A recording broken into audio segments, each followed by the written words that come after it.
মাধ্যমিকে 40টা বলেছে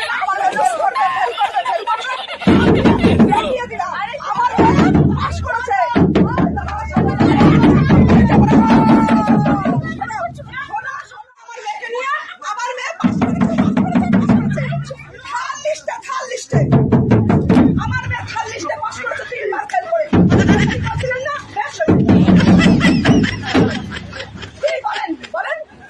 তিনবার পাস করেছে তো, 3বার ফেল করে নো নো নো নো